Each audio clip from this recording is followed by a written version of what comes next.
السلام علیکم ورحمۃ اللہ وبرکاتہ۔ دوستوں، میں نفیس اکبر قاسمی۔ خواتین نیل پالش کا استعمال کثرت سے کرتی ہیں۔ مسلم خواتین اور لڑکیوں کے لیے اس کا استعمال کرنا کیسا ہے؟ کیا فرماتے ہیں اس سلسلے میں علماء کرام اور مفتیان اعظام؟ چنانچہ کسی نے دارالعلوم دیوبند سے سوال پوچھا ہے۔ پہلے ہم اس سلسلے میں علامہ یوسف بن نور ٹاون کراچی کا فتویٰ دیکھتے ہیں۔ سوال: عورت کے لیے بغرض زینت نیل پالش استعمال کرنے کا کیا حکم ہے؟ نیز تفصیلاً عرض ہے کہ آج کل نیل پالش کی کئی اقسام آ رہی ہیں۔ بعض ایک خاص دوائی سے مٹتی ہے، بعض سوکھتے ہی کور کی صورت اختیار کر لیتی ہے، جسے بآسانی ناخن کی مدد سے نکال لیا جاتا ہے، اور یہ دونوں قسم واٹر پروف ہوتی ہیں۔ البتہ اور ایک قسم ہے جو واٹر پروف نہیں ہے۔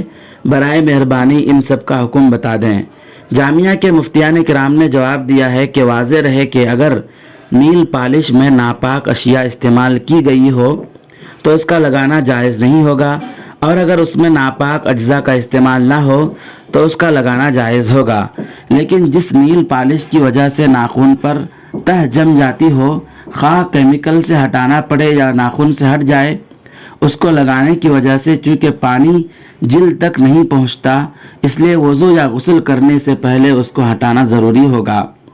اور جس نیل پالش کے بارے میں تحقیق سے ثابت ہو کہ اس کی تہ ناخن پر نہیں جمتی بلکہ پانی اس کے نیچے تک پہنچ جاتا ہے، تو ایسی نیل پالش وضو کے لیے مانع نہ ہوگی۔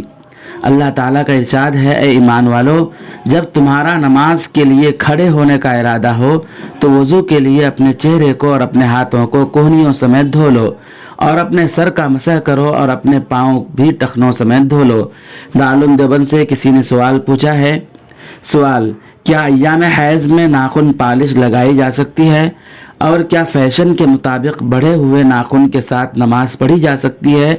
میں نے کسی سے کہا کہ ناخن پالش لگانا اور ناخن بڑھانا مکروہ ہے۔ کیا میں نے ٹھیک کہا تھا؟ میری بات تو وہ نہیں مانتے، لیکن شاید آپ کا جواب دیکھ کر مان جائے۔ دارالعلوم دیوبند نے جواب دیا ہے: بسم اللہ الرحمن الرحیم۔ حیض کی حالت ناپاکی کی حالت ہوتی ہے۔ اس حالت میں ناخن پالش نہ لگانی چاہیے۔ 40 دن سے زیادہ گزر گئے اور ناخن نہیں کاٹا تو یہ فعل مکروہ ہے۔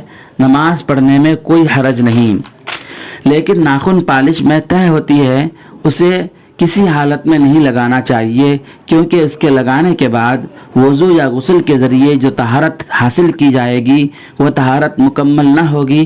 البتہ مہندی لگانے میں کوئی حرج نہیں ہے۔ واللہ تعالی عالم۔ دارالفتہ دارالعلوم دیوبند۔ دوستو، ویڈیو کے تعلق سے آپ کا کیا خیال ہے؟